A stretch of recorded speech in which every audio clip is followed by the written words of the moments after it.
এই মুহূর্তে সবচেয়ে গুরুত্বপূর্ণ আপডেট। সোমবার থেকেই রাজ্যের স্কুলগুলোতে গরমের ছুটি পড়ছে। কতদিন চলবে এই ছুটি? বিজ্ঞপ্তি জারি করল শিক্ষা দপ্তর। এ বিষয়ে বিস্তারিত জানিয়ে দেব এই ভিডিওতে। বিস্তারিত জানতে খবরটি অবশ্যই শেষ পর্যন্ত দেখবেন, আর পরবর্তী লেটেস্ট খবরগুলি জানতে আমাদের ইউটিউব চ্যানেলটি সাবস্ক্রাইব করে আমাদের সঙ্গে থাকবেন। রাজ্যে তীব্র গরমের পরিস্থিতি নিয়ে মঙ্গলবার নবান্নে একটি বৈঠক হয়েছিল।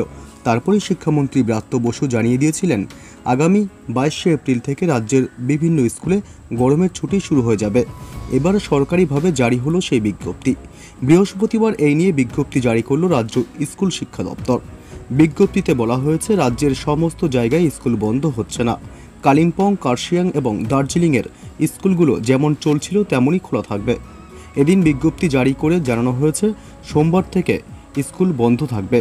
এরপর আবহাওয়ার পরিস্থিতি বিচার করে পরবর্তী সিদ্ধান্ত নেবে রাজ্য সরকার। প্রসঙ্গত, দক্ষিণবঙ্গের একাধিক জায়গায় তাপমাত্রা 40 ডিগ্রি সেলসিয়াসের গণ্ডি ছাড়িয়ে গেছে। জেলায় জেলায় তাপপ্রবাহের সতর্কবার্তা জারি করেছে আলিপুর আবহাওয়া দপ্তর। আর এর জেরেই রাজ্যের স্কুলগুলিতে গরমের ছুটি এগিয়ে নিয়ে আসা হলো। সাধারণত প্রতি বছর স্কুলগুলিতে গরমের ছুটি শুরু হয় 6ই মে থেকে। তবে এবছর অতিরিক্ত গরমের জেরে স্কুল পড়ুয়া, শিক্ষক এবং শিক্ষাকর্মীদের স্বাস্থ্যের কথা মাথায় রেখে গরমের ছুটি এগিয়ে আনার সিদ্ধান্ত নেওয়া হয়েছে। আগামী 22শে এপ্রিল সোমবার থেকে স্কুলগুলিতে ছুটি পড়ে যাবে। সম্ভবত 2রা জুন পর্যন্ত এই ছুটি থাকবে। প্রসঙ্গত, গত কয়েক বছর থেকেই স্বাভাবিকের থেকে অনেকটাই ওপরে থাকছে তাপমাত্রা, যার জেরে গত কয়েক বছর ধরেই স্কুলগুলিতে গরমের ছুটি এগিয়ে আনা হচ্ছে। এবারও বেশ খানিকটা ছুটি এগিয়ে আনা হলো।